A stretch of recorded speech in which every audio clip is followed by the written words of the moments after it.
बाबा साहब अम्बेडकर ने 4 साल नहीं लिए, मगर जितना लिया वो भी जीवन का एक बड़ा हिस्सा होता है।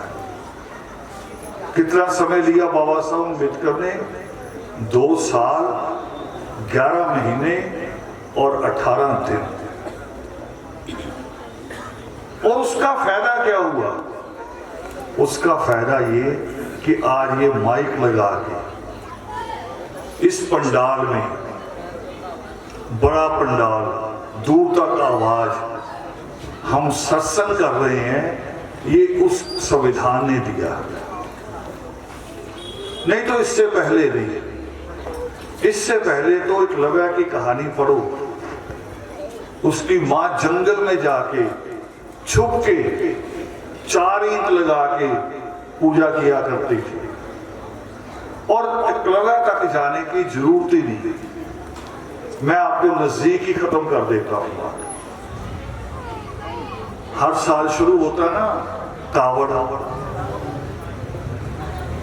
और हमारे भी जो बच्चे गुमराह हैं, जिनको दिशा नहीं दिखाई गई, ये नहीं कि उनके पास दिमाग नहीं है, उनको किसी ने रास्ता दिया। उनमें से हम लोग भी हैं, ये नहीं कि हमारे पास ज्यादा दिमाग। और मैं कांवड़ से पहले की बात करने से पहले दूसरी बात जो मैं चाह रहा था, मगर कांवड़ पूरा कर दो। कांवड़ क्या है?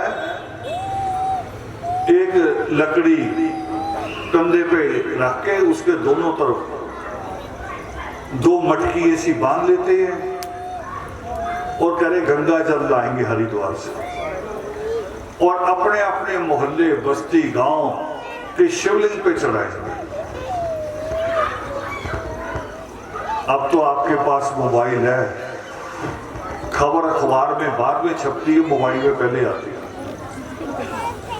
है कि नहीं आती कि लोग कावड़ लेके आए, नंगे पैर चल के आए, उनके पैरों में छाले हो गए, मगर जब वो अपने गांव लौटे, उन्होंने कहा कि हमने शिवलिंग पे ये गंगा जल चढ़ाना है, तो गांव के लोगों ने इकट्ठे होकर उनको बाहर निकाल दिया।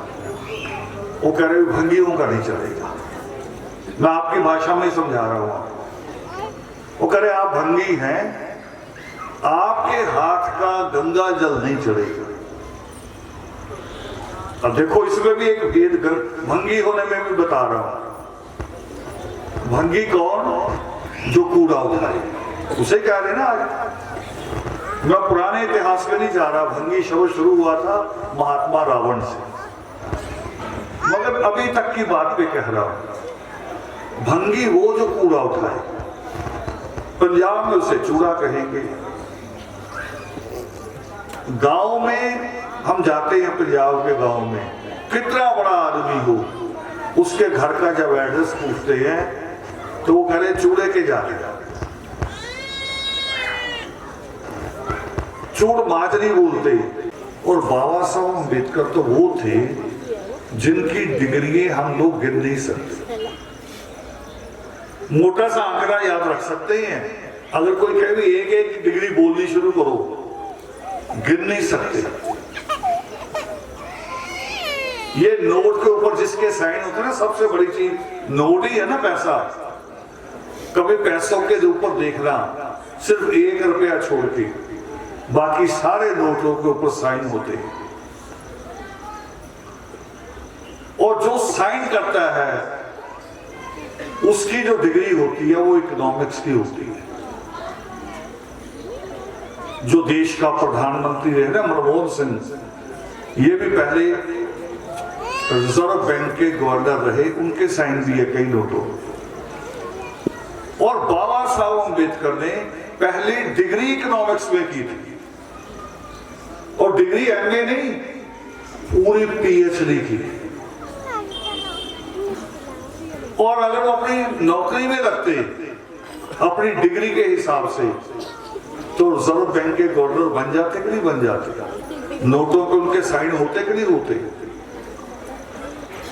मगर बाबा साहब अम्बेडकर की जब मृत्यु हुई, जब लेखा जोखा हुआ, लेखा जोखा होता ना, मृत्यु के बाद आजकल तो दूसरी तरह से होता है, बच्चे इकट्ठे हो जाते, मेरा मेरा हिस्सा निकालो, बाप क्या छोड़ गया, माँ के जेवर कितने अभी बांट लें।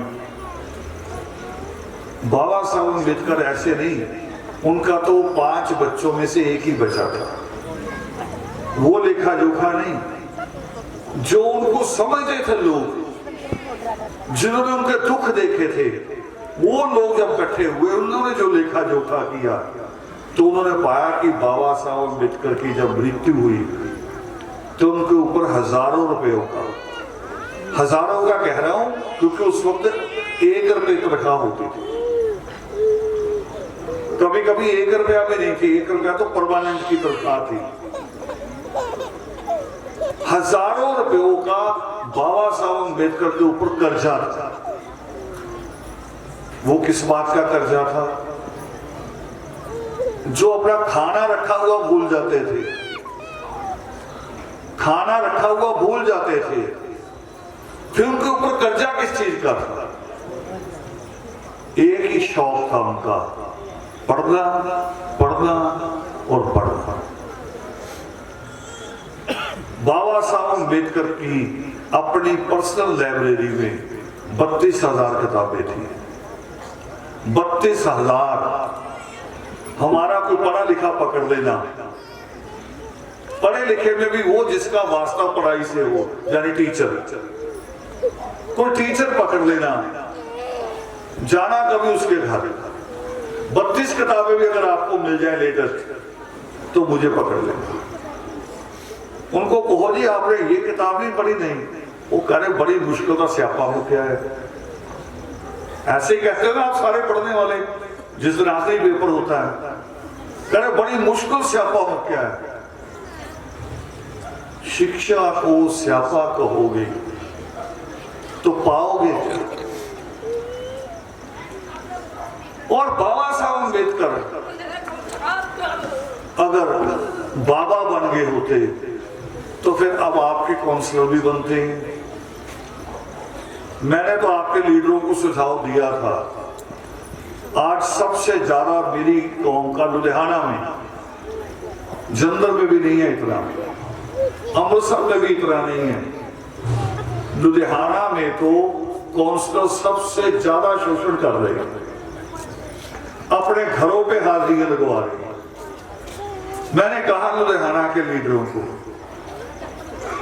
मैं कहा 90 सीटें, कितनी सीटें आपके? 95। मैं कहा 95 सीटें लड़ो, और जो हमारे जो लड़के साफ सुथरी छवि से काम कर रहे हैं, दिन रात मेहनत कर रहे हैं, उन्हीं को खड़ा कर। बस एक शब्द छोड़ देंगे, जो पार्टी से टिकट ले आए वो सीट छोड़ देंगे, बाकी सबको खड़ा करो, वाल्मीकि महापंचायत बना। ना जीतो 1000 2,000 वोट भी अगर निकालोगे, एक काउंसलर हार के भी 1000 से 2,000 वोट अगर निकालेगा, लुधियाना की पार्लियामेंट सीट रिजर्व हो जाएगी। ये देख लेना, 95 है ना, 95 नहीं, अगर 1,000 वोट ली कितनी बन गई? ये गणित आता नहीं। हमारे लीडर हैं, हमारे भाषण दे सकते हैं चीख चूक के, मगर ये आंकड़ा नहीं उनको समझ में आता कि जिस कौम की 95,000 वोट एक तरफ हो गई है, तो ज्यादा हमारी वोट, मगर जो एक तरफ हो गई, जो एक तिजोरी में आ गई है, तो फिर पार्लियामेंट मेंबर किसका बनेगा? उसी का बनेगा ना। रिजर्व कर देगी पार्टी इसको,